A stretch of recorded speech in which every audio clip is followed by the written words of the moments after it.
Today's session is part of our launch for the upcoming Alpha Startups for Her. Scan the QR code to learn more about the program and application. You can also click the link we will be sharing in the chat box. Once again, please feel free to introduce yourself and your startup, what you're working on and planning in the chat box. We love to hear from you. A little bit about Alpha Startups for Her. For Her is a pre-accelerator program by 1237 Ventures.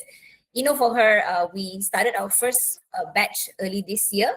So we will be launching the second batch next year. So For Her is open to any stage, welcoming FemTech founders, developing women health solutions and women-led startups across all sectors, creating real impact in Southeast Asia. So this is your platform to validate ideas, achieve product market fit, and grow your startup. For Her is a 10-week program taking Southeast Asian founders from idea to launch and beyond. So you think of Alpha Startups For Her as an intensive bootcamp, guiding new and aspiring entrepreneurs on how to start and run a FemTech startup and women-led business. The program will be delivered in hybrid style here in Kuala Lumpur, Malaysia. Let me share with you some of the program benefits, which you can see on screen right now, from mentoring, fundraising support to market access. Here are all the benefits that you will enjoy if you are shortlisted to join Alpha Startups For Her. For the next batch in 2026, we are especially interested in startups aligned with the following focus as you see on screen. The first one is fertility and reproductive health beyond tracking, menstrual and hormonal health innovation, integrated women health solution, FemTech for the underserved, and lastly, women-led startups beyond health. Here are some highlights from our batch earlier this year. So 10 startups were selected, where Dear Kyra from Malaysia and Magnolia Collective from Indonesia were selected as the top 2 of the cohort. This Me from Hong Kong was selected as the crowd favorite during demo day. And today we have one of the top two startups with us, Magnolia Collective. A little bit about Magnolia. Magnolia Collective is a global nurse-led startup transforming how women experience perimenopause and menopause. Their team of perimenopause navigator coaches blend clinical expertise, compassionate care, and technology to guide women through every stage of this transition. So today here I have the founders of Magnolia, Theresa, nearly 20 years of global experience across US, Korea, and Hong Kong. And we also have Kelly, who's also a nurse in 13 years in emergency care, clinical quality, and EMR innovation. Both of them are redefining how women navigate menopause with clarity, empathy, and science-backed support. And today they are here to share their journey in building their FemTech startup. So let's say hello to Kelly and Theresa. Hello, guys. Hello. Welcome, and thank you for joining. We are so thankful that you folks have invited us to share our experience with 1337 and the For Her program. We are proud graduates of the accelerator, and we are really looking forward to sharing our journey, both from a Magnolia perspective, but also as startup founders who were able to be selected and take advantage of this program and everything it has to offer. So I'm Theresa and this is Kelly. And first of all, happy Women's Entrepreneurship Day. We wanted to just give you a little bit of background about ourselves. We are both registered nurses, as she said earlier, and US trained. And then I have lived overseas for 12 years and practiced a little bit of nursing while I was in Hong Kong as a school nurse. None of that has to do with perimenopause or menopause, but really our journey started with our own lived experience, and discovered that there were a lot of big gaps in menopause, perimenopause care. saw several doctors and specialists, and had no answers and felt really, really frustrated. And then I actually attended a 1-hour session that was put on by a general practitioner from the UK, who was a menopause specialist. And she really validated all of my questions and concerns. And I was in a room with about 40 other women, and considering my background as a nurse and my wonderful education, I felt really frustrated and angry. And also the women that were in this room, they didn't have the same background that I did. And a light bulb actually went off. And I thought, oh my gosh, I have got to do something about this. We've got to get education out to these women and support. So that was where the idea and the passion for Magnolia was born. And fast forward, I met Kelly. We collected our brains together and our forces together. And here we are now, a little over a year later. So I'm going to let Kelly also speak. Yeah, it's been a really fantastic journey. I think that one thing that Theresa and I feel very grateful for as startup founders is that we are able to do this together.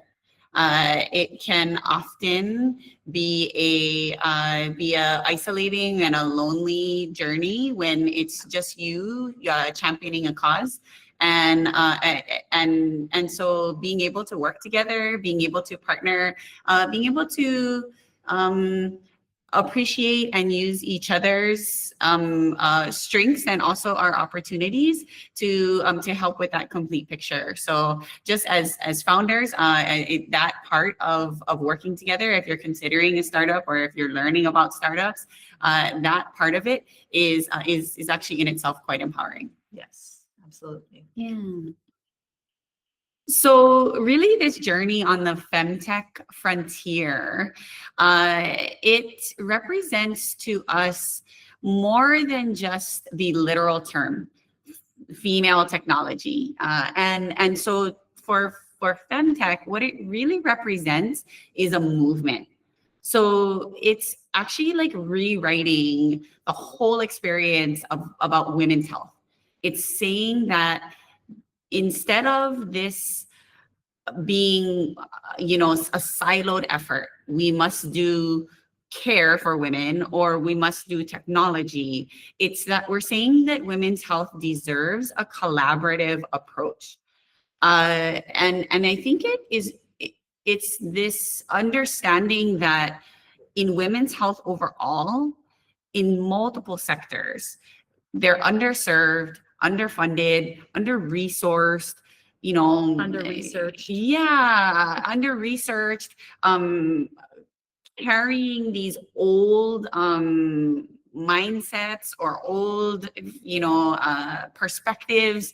And so the beauty of FemTech is that it is how to collectively coordinate and get the power of efforts together to move this movement forward in multiple sectors. So for us, perimenopause and menopause 20 years ago became so heavily stigmatized and really became such an opportunity for improvement. And Theresa will go into that next, that it perfectly matched up with the FemTech mindset, because we're really rewriting a script and moving on to the next frontier, which we have to think about from a technology perspective, because 20 years later, we now have this incredible technology and these tools that we can use to our advantage.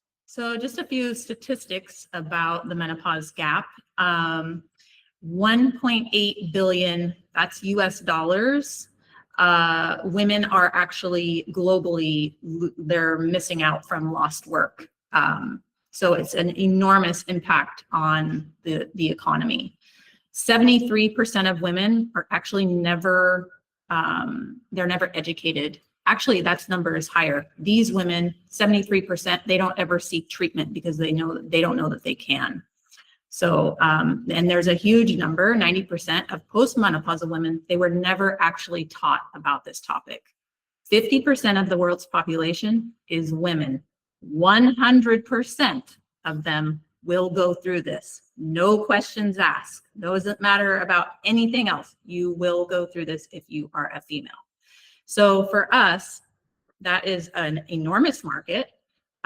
It's also a huge opportunity for us to bring together and bridge these gaps that are gaping into one collective space where we can really, really make meaningful change.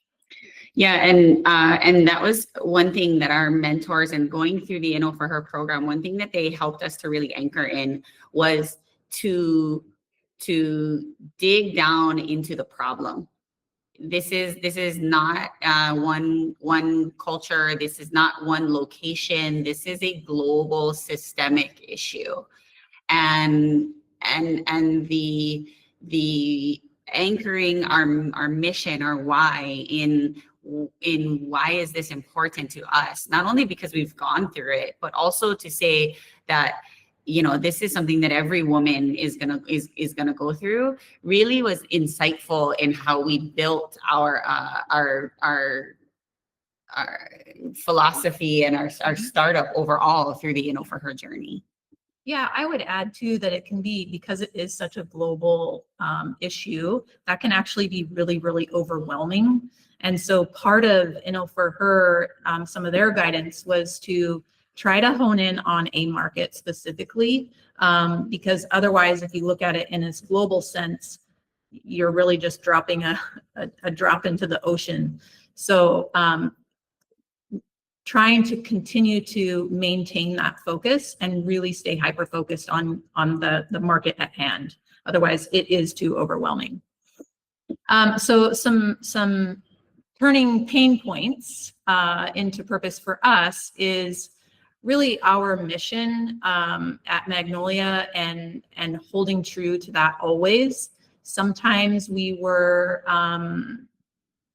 presented with some opportunities, and you really have to go back to that mission and make sure that it aligns with what you're doing. Otherwise, you can get distracted. And then we really pride ourselves on evidence-based education and informing women, and that is very, very at the heart of what we're doing.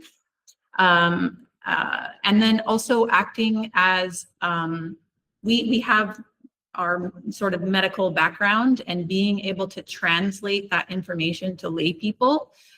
So translating that science and bridging that gap so that women can truly understand what is going on with them and how we can help support them, not only through the education, but also connecting them to people.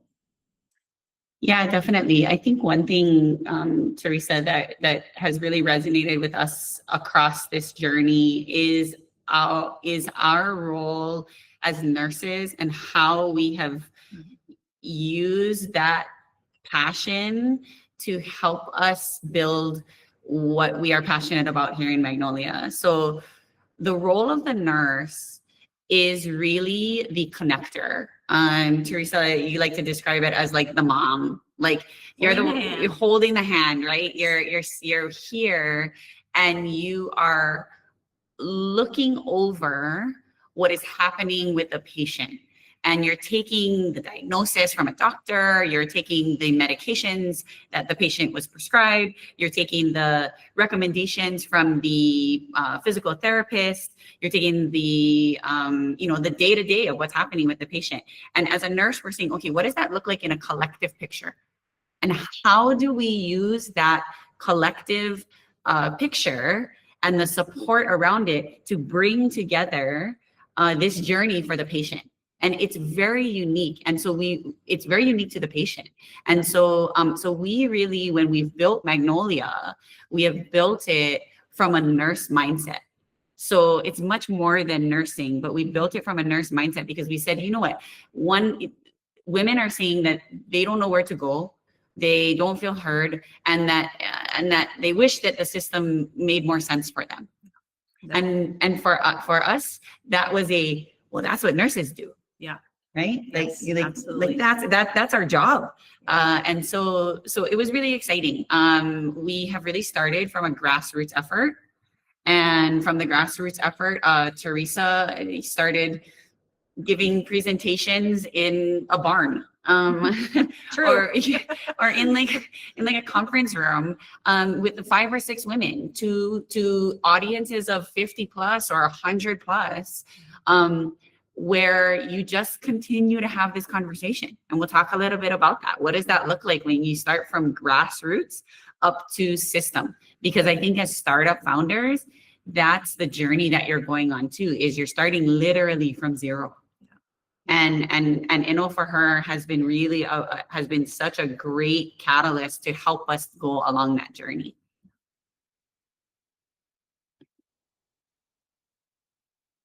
So we'll talk a little bit about us. Oh, sorry. We'll talk a little bit about Magnolia.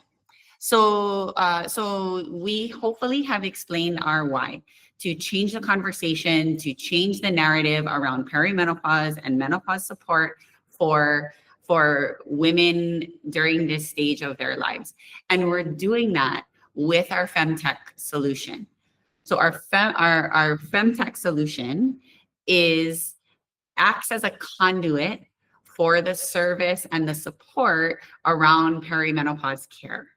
So it is a digital platform where women are able to, one, connect with trusted resources in a comprehensive way. Not just a doctor, not just a nutritionist, not just a nurse, to say, this is my team of care who is helping me on this perimenopause and menopause journey. Now, not only does that allow us to have a vessel to do telehealth, to have documentation, it serves as an EHR as well, but we're turning it into a two-way street here, because the patient can also share and send her information about how she's doing on her care journey with her providers and her care team. And she does that by a couple of ways. One, her wearables themselves are able to integrate into the platform. So when a doctor says, okay, definitely perimenopause, menopause, I'm going to prescribe these medications for you, I'm going to have you do these lab tests, let's get all of that information in your digital platform, in your app. The patient is then able to sync up what she is doing and send it also into this one comprehensive picture, so that wearable tracking or symptom tracking or nutrition tracking now are able to play off each other, which means that you're getting a more complete picture of the journey. So you're able to see, okay, I started my journey, my HRT journey. Let's just say you go on HRT. You started my HRT journey on October 1st. And then I also started my nutrition tracking. And how am I changing? And what does that mean for my symptoms? So we're really trying to say, let's make it easier for women to do the right thing, and to do the siloed work in one place. Yes. Yeah. So really, really exciting there. The digital platform also is built to be sort of a comprehensive resource portal too, so that you can get information about your care plan. The system, as it gets to know you more, we're able to send that information. We're able to send that information to the patient, and then also resources and education, which has always been our sort of cornerstone. We're able to really unlock the power in there as well. Theresa, do you want to talk a little bit about how, our journey was really interesting actually through this 1337 and for her program, because I think when we started, we came with a mindset of, okay, we're going to launch in this market. And then our journey actually took us on a couple of different pivots. And Theresa, maybe you can share a little bit about what that was like. Yeah, so we originally had plans for a certain market. And when we entered the, for her alpha startups, they really helped us. Ruoni was our mentor, and she really, really helped us remember I talked about that big global perspective, and that was sort of my mindset. Kelly and I have never done a startup before, so this is all very new to us. And for me, I'm a big dreamer, and so it was wonderful to have her really help shape and guide our like first market where we wanted to enter. And I felt like she was repeating all the time, like, you really need to find the one place, because otherwise it's going to be too big. And I'm like, but I have big goals. So really shining a spotlight on that and taking that information and mentorship to heart. And once we did that, things just really started to fall more into place and be less overwhelming, and really help shape where we are today, to be honest. So we are launching in one market now, and we have our sight set on another market in the near future, and then one on deck after that. So, but really this first initial market is, if we can get it right, it's sort of a blueprint, and will act as that for every other market that we enter. Yeah. We along this journey too, we had a couple of pivots in the tech that we were building as well. So we were very fortunate to work with a team that can pivot with us, and was able to refine the approach so that we could better reflect the vision for Magnolia and what we were building. What that means, though, is that sometimes that means that your timeline gets extended or your timeline changes. So we are about 2 or 3 weeks from launching the digital platform. And I think the message there is that while you're in the process of building your tech or launching your tech, don't hang your hat on, oh, well, I have to get that launched and then I can start everything else. We really have taken that continued grassroots approach and that education and that awareness approach and building relationships and exploring partnerships, all of those things together for Magnolia, to support the efforts of what we know is going to be the conduit in the quote unquote FemTech solution. So we're really embodying or trying to embody that concept that FemTech is really women's health, and how do we help to make a difference in that area. So just a little insight there. Okay. So actually, the first country that we are launching into is Indonesia, and in Indonesia, we really were able to experience some strong anchoring events that helped us to say, okay, you know what? Let's make this our first launch. We hosted a really large screening of a U.S. documentary called The M Factor in Jakarta, and the attendance and the interest around it was amazing. We were overwhelmed by how much support there was for it, and that alone, I think we had 300 attendees in like a huge movie theater. And so just by seeing the traction and the conversation and the support around it helped us to say, okay, you know, like, the women here are ready for it, or the community here is ready for it. I mean, we even have we had some men who came to the event, and so it was like, okay, like this, you know, this deserves our efforts. So really exciting. And then I think we were able to build the team around these efforts in Indonesia with our doctors, our chief medical officer, our navigator coaches, and then continuing to spark that conversation around Indonesia. So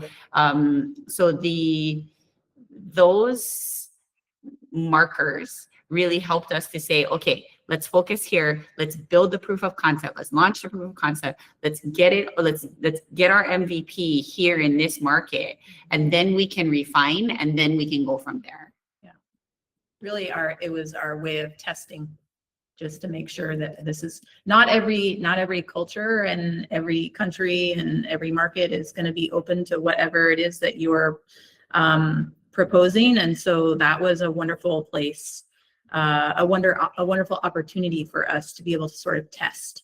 And that actually goes for Spain as well. So we have a little bit of a presence in Spain. We have some navigator coaches that happen to live there, and they were,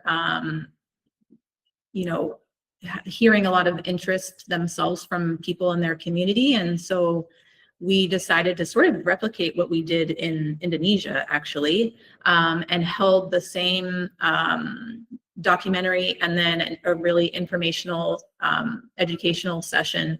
Kelly and I flew there and held the event along with our navigator coaches that are there, and the interest was overwhelming. And there's also a really, really significant need for support in the menopause space. So definitely early traction there. One of the things, though, that I would say is a challenge is that we are only so many people.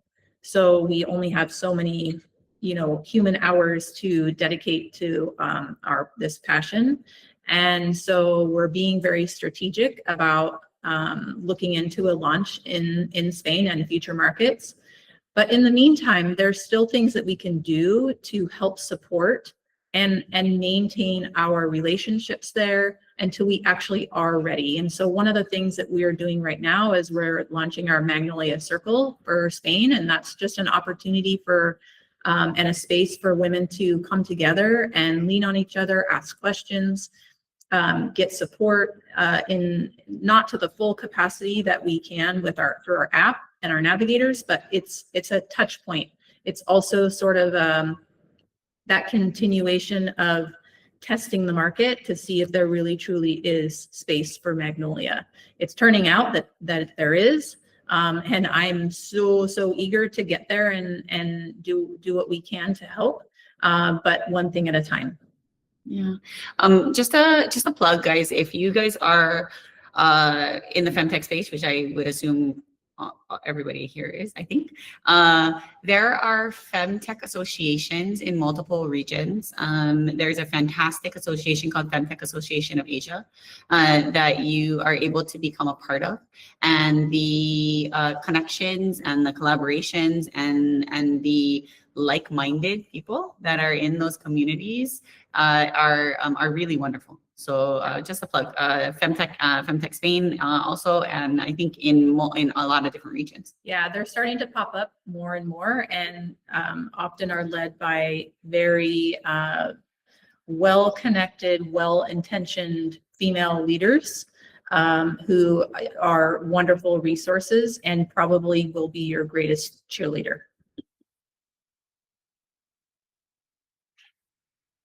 So our experience with Inno for Her was amazing. Admittedly,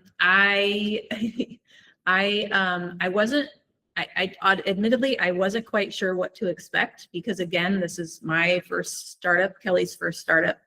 So when I entered into it, I didn't really necessarily know what I was getting myself into. Nara was talking about it's 10 weeks, and I would say it's intensive, but it's manageable. It's still very manageable. You can still do all the things and building and all of that that you were working on before. But it was a game changer for us. We had incredible mentorship. Not only the mentorship was amazing, but also we were put into small cohorts, groups within the larger group, and the way that they put you together in these smaller groups was, I'm sure, very strategic on their part, but it was really meaningful for us because we would actually learn from those other startups in our smaller group. Everybody's on their own journey. They're also on different stages through the journey. So we were not entirely brand new, and then there was somebody who was brand new in our group, and then there was somebody who was much farther along than us.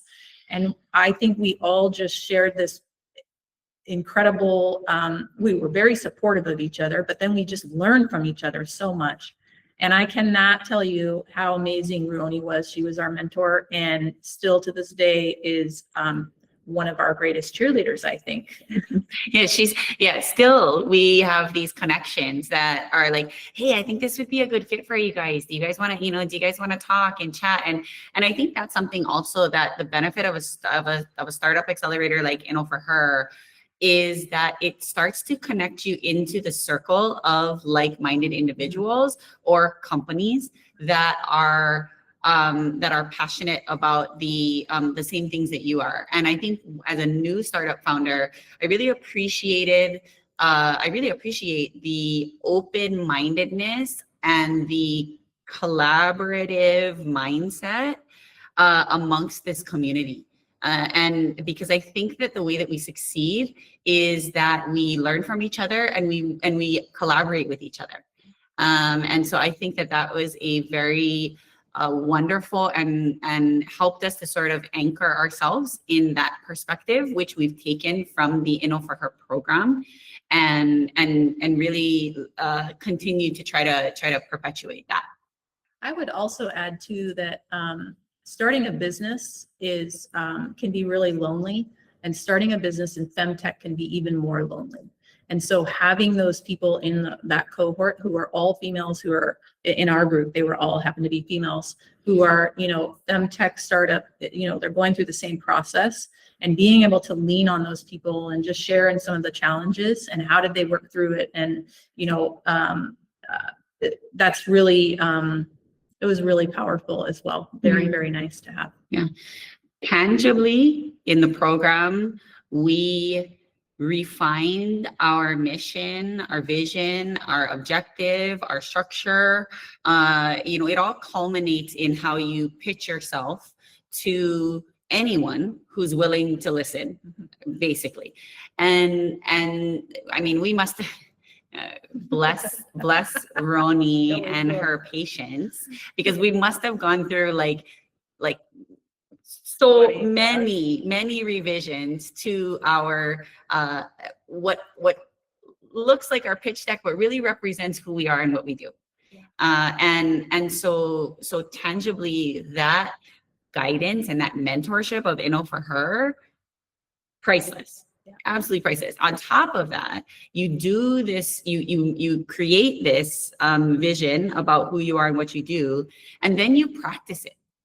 Like they put us in front of audiences who can listen to us, and they help you feel comfortable, and and may result in something, may not result in anything. You never know, but the experience, the practice, the feedback, yeah, all of that, so beneficial. Really cool. Definitely always challenges, for sure. I mean, we experience them on a daily basis all the time. And I feel like if there's not challenges or you're not uncomfortable, then you're not growing. If you're comfortable, then you're probably stagnant. You're where you are. I think the growth comes in being uncomfortable. And so you got to be okay with that. For us, there's a lot of things that I think build resilience. On one hand, perimenopause and menopause is still a stigmatized topic.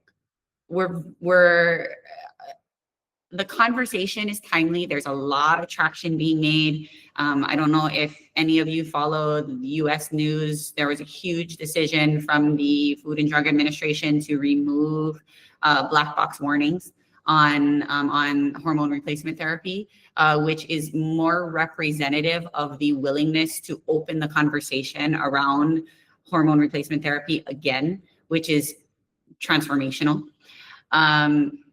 But still, you encounter on a daily basis women who are not comfortable taking medications that have been around for years, more comfortable with taking supplements that may or may not have been studied. Like, it's just, I mean, you're working with different norms and different assumptions, no matter where you go. Funding is everybody's like favorite topic, right? Because like you can only have a startup.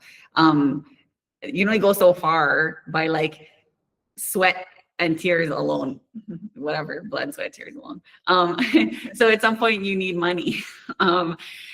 Seeking funding versus bootstrapping versus, versus alone versus, your family, friends contributing, angel stuff, angel investors. All of that is a journey in itself, and especially for FemTech. Under-resourced, under-researched, not a lot out there. But that's that resilience you build, and you just keep on going. Find a way. Yeah, find a way. And also I think for Magnolia, the fact that we are globally focused and we aim to make a difference in multiple different regions, multiple different countries, requires that we take a very aware and respected approach wherever we are wanting to share this message and this vision.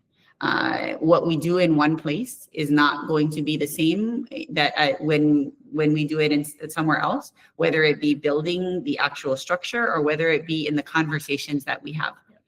So we spend a lot of time thinking about how will this message be received by the audience that we are working with today, or thankful to be a part of today. So I think that's something, especially for the folks who end up being in the For Her program. We were from all over. Yeah. So keep in mind that that's something that you can really use to support what you're building. And then I think challenges are challenges, but they build resilience. And it's not just there's a funny tagline on the bottom. It's not just for women going through perimenopause, because they need resilience as well. Actually, the Magnolia flower, it like represents resilience and hardiness. It's also very appropriate for founders in FemTech too.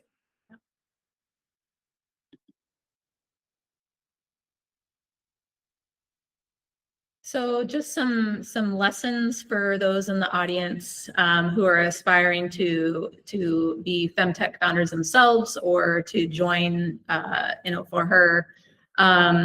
Really, the way that Magnolia started was through a lived experience and through the deep desire to want to do better. So really knowing and having that story and wanting to solve a problem, you become very passionate about it. And I think you have to have a lot of passion, because it will actually really consume your day greatly, and you're going to want to love that. So being able to start with your story is really quite foundational. And then validating and pivoting constantly. That pivot never stops. You never know what challenges are going to be coming around the corner, and you got to be able to not take it personally, and actually take a step back and look at it from a wider lens and see where you can fit in and how you can adapt and how you can provide answers to those solutions and be able to shift. We spend a lot of time building relationships with people. We are in the sort of medical healthcare world in what we're doing, and a lot of that involves building trust and relationships, not just with our clients, but also with our providers, the doctors, all of our adjunct healthcare providers, so our nutritionists and our physical therapists and our fitness trainers, all of these people, those relationships really matter. And having that trust is also very, very foundational. Of course, collaborating is enormous. Like just with what I was alluding to with the trust, you've got to be able to collaborate with the doctors and the nurses and all of your team, even our navigators as well. And then going back to staying very, very focused, always keeping your mission at the heart of everything you do, every decision you make. always remembering that mission statement and staying very aligned with it. And that will, there's been a few times where we've had different conversations about different things, and one or either Kelly or I will say, okay, what's our mission? Okay, good. That's going to help drive our decision here. So staying true to that. Awesome. Just a little bit about Magnolia and the perimenopause and menopause journey ahead for us as a startup. So our roadmap hasn't changed very much since for her, and we are very grateful to be making continued progress and continued growth. So for Magnolia, the first goal is our upcoming launch in Indonesia.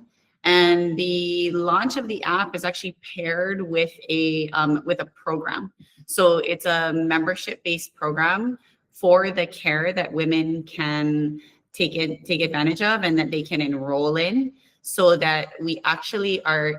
So the app itself, the FemTech solution, is like a conduit, but the actual care is this program that women engage in, where they get a doctor.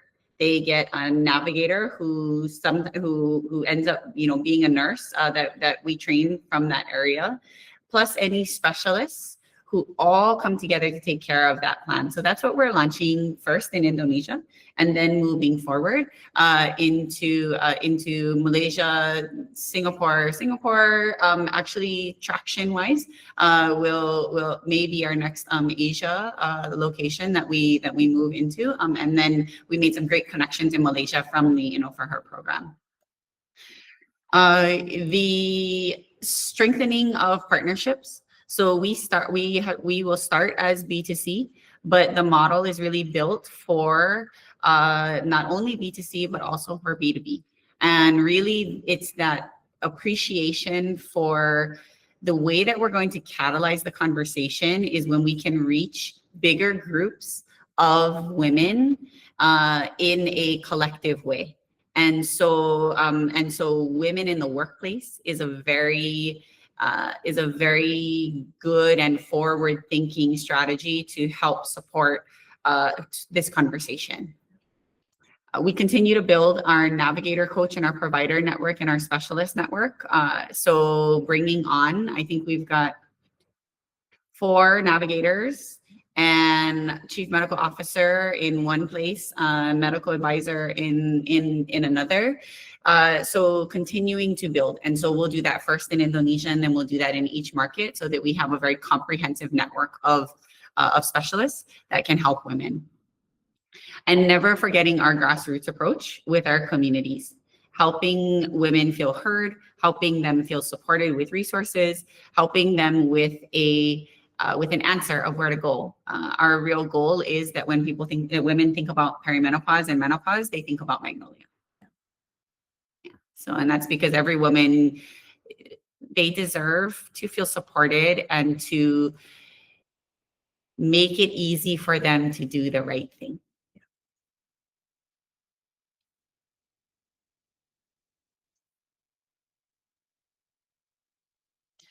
So this is a great quote, only because we're nurses, so it really hits home. But so when nurses build systems, women finally get the care that they deserve.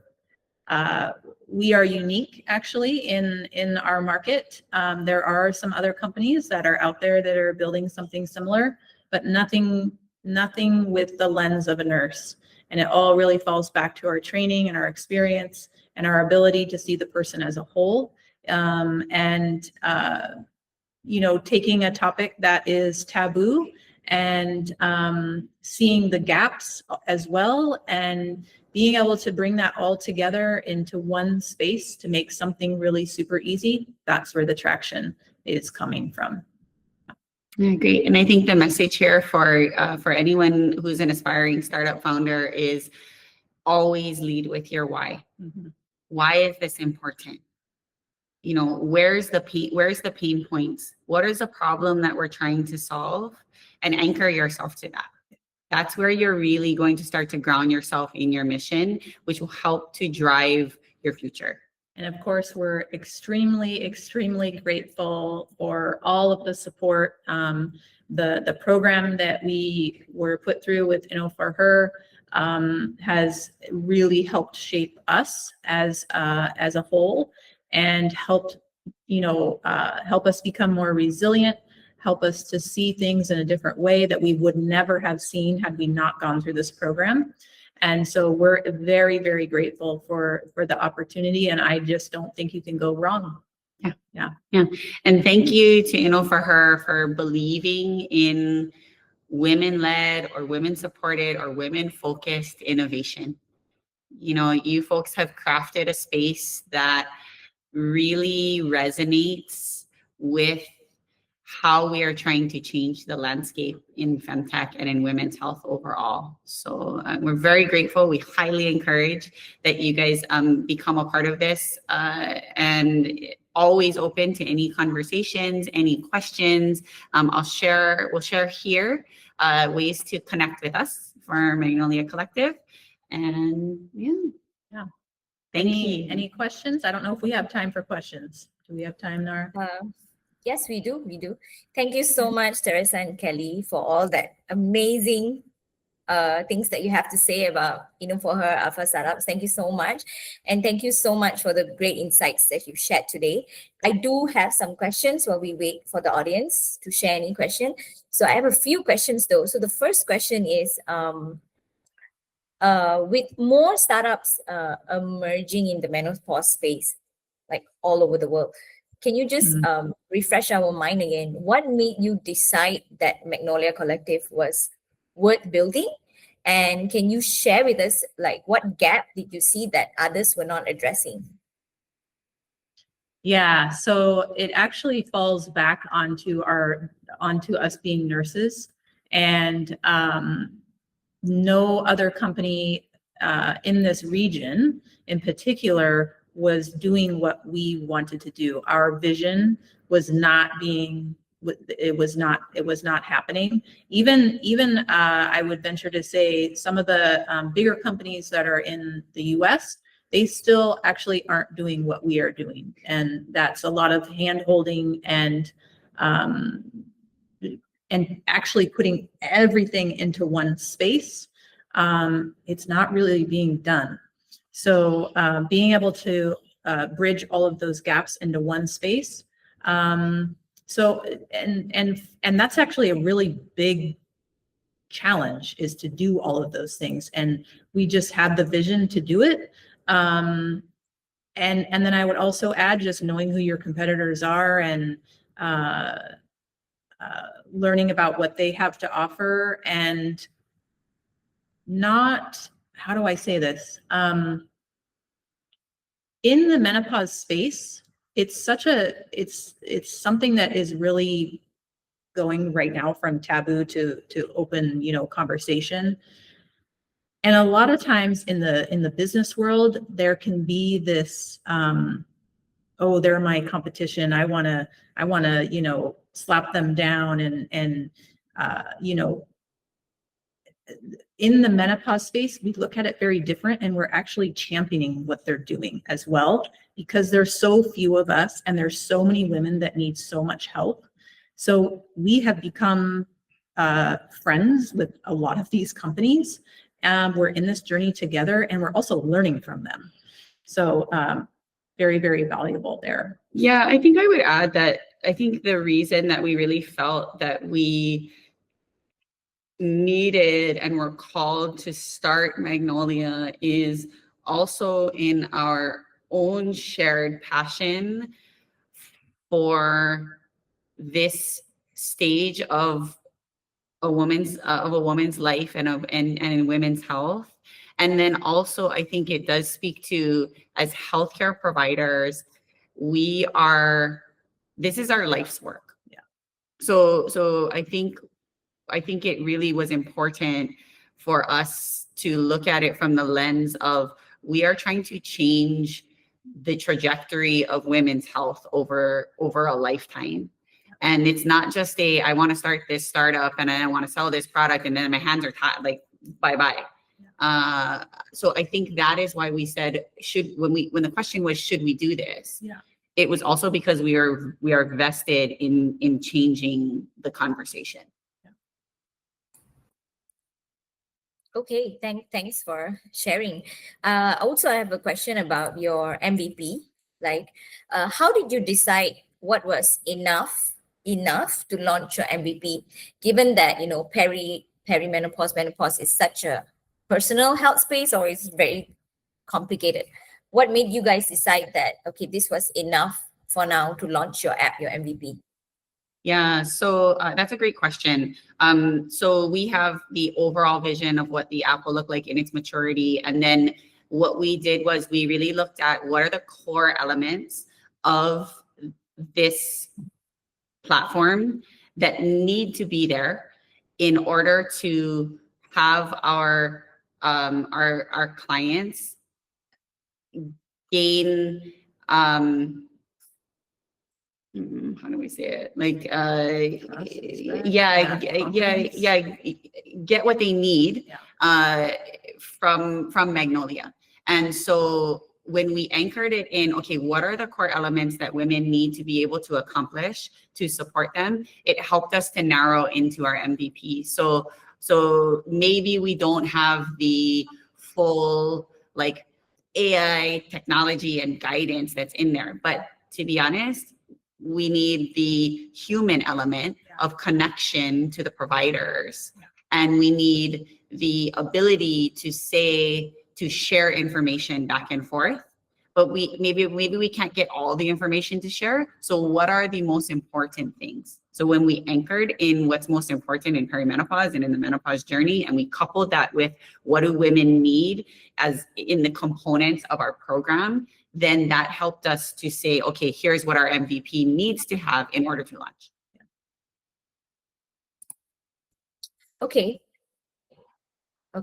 So another question, there's two more questions I have. The second last question is women's health issue, especially like perimenopause, menopause, is still a taboo topic.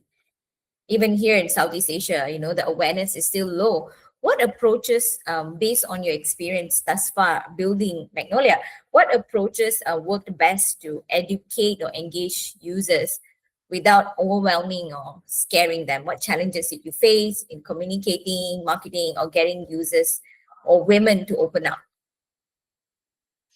I think one of the best things that we have done is get out into the community and offer presentations. And that's one of my favorite things to do, actually. And that's actually how all of this started after I had my own journey and after meeting Kelly. And it was just a happen. It just kind of naturally, organically happened. Is I was talking with some women.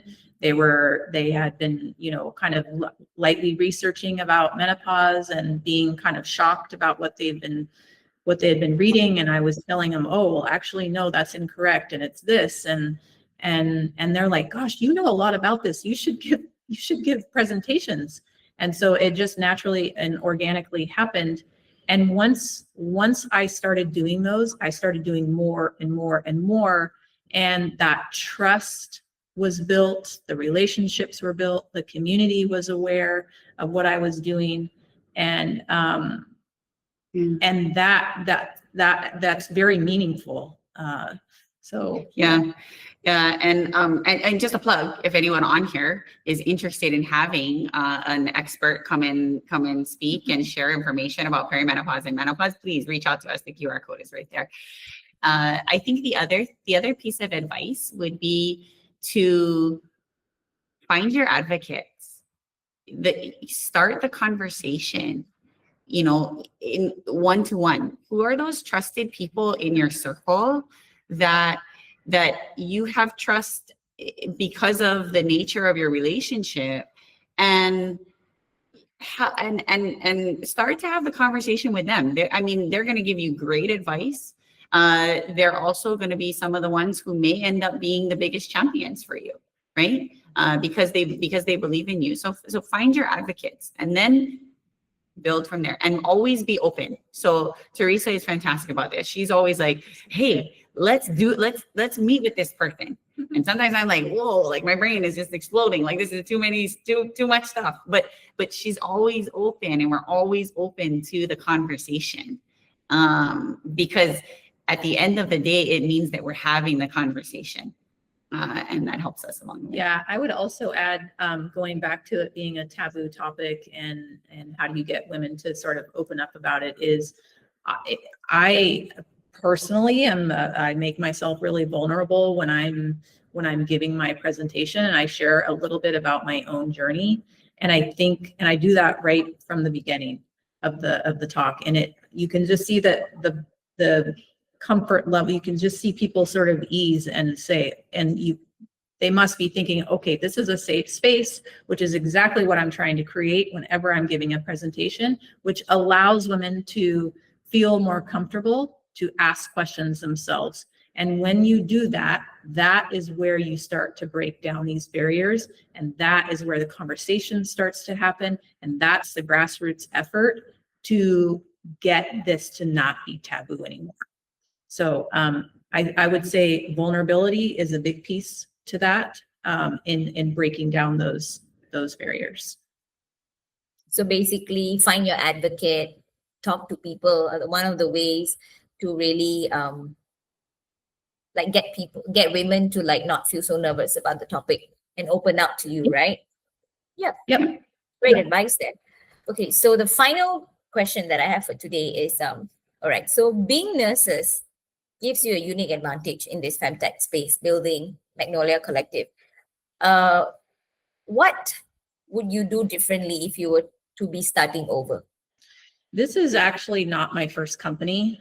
I've had 2 previous companies before, and I don't know if I had expectations going into this when we first started Magnolia, but I think that I probably thought, because I've had 2 other companies in the past, that I kind of knew what I was getting myself into, and that is so false.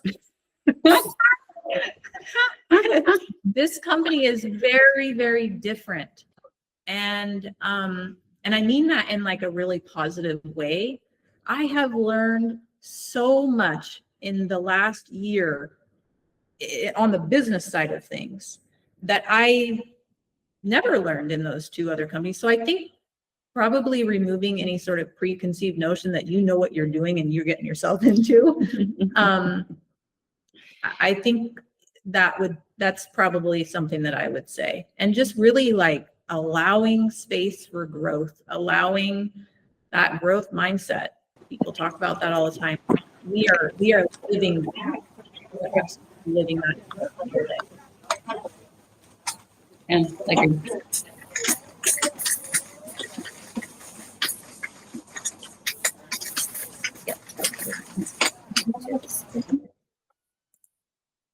Okay, all right. So basically, don't have any expectation when you're starting your startup. Just go with the flow.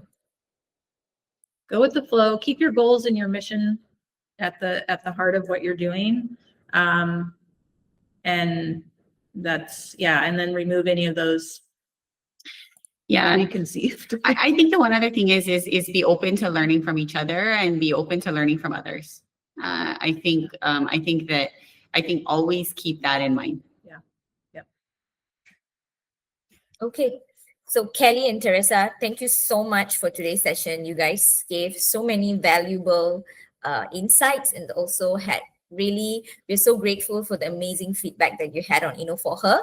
So for those who are tuning in today, as a quick reminder, today's session is part of the upcoming Alpha Startups For Her. The next cohort begins early January. Applications are now open. And you can also find out more. You can scan the QR code or click the link that we've shared in the chat box. We are having another webinar on the 9th of December together with another For Her participant, Sasya from OV Health, who's innovating in Indonesia. You don't want to miss her story. and you can RSVP in the link that will be shared shortly. Thank you everyone for being here today. Have a great day. Once again, thanks Theresa and Kelly. Thank you so much. guys. Thank you.